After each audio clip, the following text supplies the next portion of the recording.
ಎಲ್ರಿಗೂ ನಮಸ್ಕಾರ. ನಾನು ಡಾಕ್ಟರ್ ಲಕ್ಷ್ಮೀಕಾಂತ್ ಮೇತ್ರಿ ಅಂತೇಳಿ ಕಳೆದ ಜೂನ್ 30ನೇ ತಾರೀಕು 2024ರಂದು ನಾನು ಈ ಸ್ಪಂದನ ಆಸ್ಪತ್ರೆಯನ್ನು ಪುನರಾರಂಭಿಸಿ ಇಲ್ಲಿಗೆ 1 ವರ್ಷ ಕಳೆದು ಈಗ 2ನೇ ವರ್ಷಕ್ಕೆ ದಾಖಲಾಗ್ತಿದ್ವಿ. ಸೊ 1 ವರ್ಷ ಸುದೀರ್ಘ ಜರ್ನಿಯಲ್ಲಿ ಸುಮಾರು ಒಂದು 10,000 ಜನ ರೋಗಿಗಳನ್ನು ನಾವು ಒಳ್ಳೆಯ ಯಶಸ್ವಿ ಚಿಕಿತ್ಸೆಯನ್ನು ನೀಡಿ ಎಲ್ಲರೂ ಸಂತೋಷದಿಂದ ಮನೆಗೆ ಹೋಗಿ ಮತ್ತೆ ಅವರು ಬೇರೆ ಪೇಷಂಟ್ಗಳನ್ನ ಕಳಿಸಿ ಆಸ್ಪತ್ರೆಯನ್ನು ಯಶಸ್ವಿಯಾಗಿ ನಡೆಸೋದಕ್ಕೆ ಎಲ್ಲ ನಮ್ಮ ND ಜನರು ತುಂಬ ಕಾರಣೀಭೂತರಾಗಿ ನಮಗೆ ಎಲ್ಲ ಸಪೋರ್ಟ್ ಮಾಡ್ತಿದ್ದಾರೆ. ಸೊ ಈ ಒಂದು ವಿಷಯ ತೆಗೆದುಕೊಂಡು ನಾವು ನಿನ್ನೆ ಒಂದು ಪತ್ರಿಕಾಗೋಷ್ಠಿ ಮಾಡಿದಾಗ ನಮಗೆ ಒಂದು 2 ದಿನಗಳ ಹಿಂದೆ ಆದಂಥ ಒಂದು ಕೈ ಘಟನೆ ನಮಗೆ ಗೊತ್ತಾಗಿರೋದಷ್ಟೇ, ಬೇರೆ ಕಡೆನೂ ಆಗ್ತಾ ಇದ್ದಾವೆ. ಈಗ ಬಿಡಿಪಳ್ಳಿ ಸಾಹೇಬರು ಅದನ್ನು ಹೇಳಿದರು, 28 ಸುಡುಗ ಆಗಿದೆ ಅಂತೇಳಿ. ಸೊ ಈ ಹಾರ್ಟ್ ಅಟ್ಯಾಕ್ ಅನ್ನೋದು ಏನು ಯಂಗ್ ಜನ್ರೇಷನಲ್ಲಿ ತುಂಬ ಆಗ್ತಾ ಇದೆ.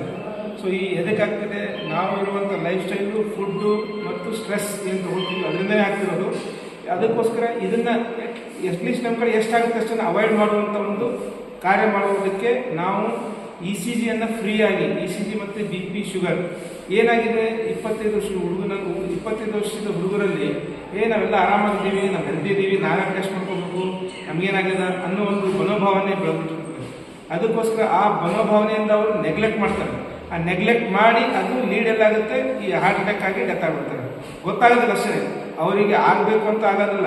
ಆಲ್ರೆಡಿ ಅವರಿಗೆ ಸಿಗ್ನಲ್ಸ್ ಬಂದಿರುತ್ತೆ, ತಲೆ ಚಕ್ರ ಬರೋದಾಗಿರ್ಬೋದು, ಸ್ವೆಟ್ಟಿಂಗ್ ಆಗಿರೋದಾಗಿರ್ಬೋದು, ಬೇರೆ ಎಲ್ಲ ಸಿಂಪ್ಟಮ್ಸ್ಗಳು ಇರುತ್ತೆ. ಅದನ್ನು ನೆಗ್ಲೆಕ್ಟ್ ಯಾಕೆ ಮಾಡ್ತೀವಿ ಅಂದರೆ ಆ ವಯಸ್ಸು ಹೆಂಗಿರುತ್ತೆ, ಹುರುಪಿನ ವಯಸ್ಸು.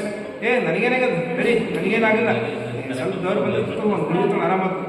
ಈ ನೆಗ್ಲಿಜೆನ್ಸಿಯಿಂದ ಆಗ್ತಿರುವಂಥ ಈ ಹಾರ್ಟ್ ಅಟ್ಯಾಕ್ಗಳನ್ನು ತಪ್ಪಿಸೋದಕ್ಕಾಗಿ ನಮ್ಮ ಕಡೆಯಿಂದ ಒಂದು ಸಣ್ಣ ಪ್ರಯತ್ನ, BP, ECG ಮತ್ತು ಶುಗರ್ ಈ 25 ವರ್ಷದಿಂದ 40, 45, 50 ವರ್ಷದವರೆಗೆ ಎಲ್ಲರಿಗೂ ಕೂಡ ನಾನು ಎಲ್ಲಿವರೆಗೂ ಆಸ್ಪತ್ರೆ ನಡೆಸ್ತೀನಿ, ಎಲ್ಲಿವರೆಗೂ ನಾನು ವೈದ್ಯ ವೃತ್ತಿ ಮಾಡ್ತೀನಿ, ಅಲ್ಲಿವರೆಗೂ ECG, BP, ಶುಗರ್ ಫ್ರೀ. ಎಲ್ಲ ಮಂದಿ ಮತಕ್ಷೇತ್ರ ಜನತೆಗೆ ಎಲ್ಲರೂ ಬರಬೇಕು. ತಾವು ECG, ಶುಗರ್, BP ಚೆಕ್ ಮಾಡಿಸ್ಕೊಳ್ಳಿ. ಅಕಸ್ಮಾತ್ ಆಗಿದ್ದರೆ ಪ್ರಿಕಾಷನ್ ಮೆಡಿಸಿನ್ ತೊಗೊಳ್ರಿ, ಅದರಿಂದ ಮುಂದೆ ಆಗುವ ಅನಾಹುತಗಳನ್ನು ತಪ್ಪಿಸ್ಕೊಳ್ರಿ ಅಂತ ನಾನು ಹೇಳಕ್ಕೆ ಬಯಸ್ತೀನಿ. ದಯವಿಟ್ಟು ಯಾರೂ ನೆಗ್ಲೆಕ್ಟ್ ಮಾಡೋಕ್ಕೋಗಿ. ಈಗಿನ ಕಾಲ ಭಾಳ ಸೂಕ್ಷ್ಮ ಇದೆ, ಇನ್ನು ಮುಂಬರುಗಳ ಕಾಲ ಅಂತೂ ಇಷ್ಟು ಸೂಕ್ಷ್ಮ ಇದೆ ಅಂದರೆ ಹುಟ್ಟಿದ ಮಕ್ಕಳಿಗೂ ಹಾರ್ಟ್ ಅಟ್ಯಾಕ್ ಆಗ್ತಾ ಇದ್ದಾವೆ. ಅದಕ್ಕೋಸ್ಕರ ಯಾರು ಇದನ್ನು ಅಷ್ಟು ನೆಗ್ಲಿಜೆನ್ಸಿಯಾಗಿ ಹಗುರಾಗಿ ತಗೋಬೇಡಿ. ದಯವಿಟ್ಟು ನಿಮ್ಮ ಜೀವ ನಿಮ್ಮ ಕೈಲಿರ್ತದೆ. ಯಾರೋ ಒಬ್ಬ ಮಕ್ಕಳು ಹೇಳ್ತಾರೆ, ನಿನಗೇನಾಗಿದೆ ಬಿಡು, ಅಲ್ಲೇ ಕೊಡ್ತೇನೆ ಬಿಡು. ಇದನ್ನು ದಯವಿಟ್ಟು ತೆಗೆದುಹಾಕಿ ನಿಮ್ಮ ಮನಸ್ಸು, ನಿಮ್ಮ ಶರೀರ, ನಿಮ್ಮ ಫ್ಯಾಮಿಲಿ, ನಿಮ್ಮ ಜೊತೆಗೆ ನೀವು ಥಿಂಕ್ ಮಾಡಿಕೊಂಡು ಬಂದು ECG ಮಾಡಿಕೊಂಡು BP ಶುಗರ್ ಮಾಡಿಕೊಂಡು ಕನ್ಸಲ್ಟೇಷನ್ ಮಾಡ್ಕೊಂಡು ಹೋಗಿ. ಏನೂ ಇಲ್ಲ ಅಂದರೆ ಆರಾಮಾಗಿ ಜೀವನ ಮಾಡಿ. ಏನಾದರೂ ಇದ್ದರೆ ಪ್ರಿಕಾಷನ್ಸ್ ತೊಗೊಳ್ಳಿ. ಅದಕ್ಕೆ BP ಬಂದಿರ್ತಂದರೆ ಗುಳಿಗೆ ತೊಗೊಳ್ಳಿ, ಶುಗರ್ ಇರ್ತಂದರೆ ಗುಳಿಗೆ ತೊಗೊಳ್ಳಿ. ಹಾರ್ಟಲ್ಲಿ ಚೇಂಜಸ್ ಬಂದಿರ್ತಂದರೆ ಮುಂದೆ 2D ಎಕ್ಕು, ಸ್ಕ್ಯಾನಿಂಗು, ಆ್ಯಂಜಿಯೋಗ್ರಫಿ ಏನೋ ಒಂದು ಮಾಡಿಕೊಂಡು ಸ್ಟೆಂಟ್ ಹಾಕ್ಕೊಂಡು ನೀವು ಆರಾಮಾಗಿ ಮುಂದೆ ಜೀವನ ಮಾಡ್ಬೋದು. ಪ್ರಿಕಾಷನರಿ ಮೆಜರ್ಗೋಸ್ಕರ ನಾವು ಇಷ್ಟೆಲ್ಲ ಕಷ್ಟಪಡ್ತಾ ಇದ್ದೀವಿ. ದಯವಿಟ್ಟು ಎಲ್ಲರೂ ಇದನ್ನು ಸದುಪಯೋಗ ಪಡ್ಕೊಳ್ಬೇಕಂತ ತಮ್ಮಲ್ಲಿ ವಿನಂತಿ.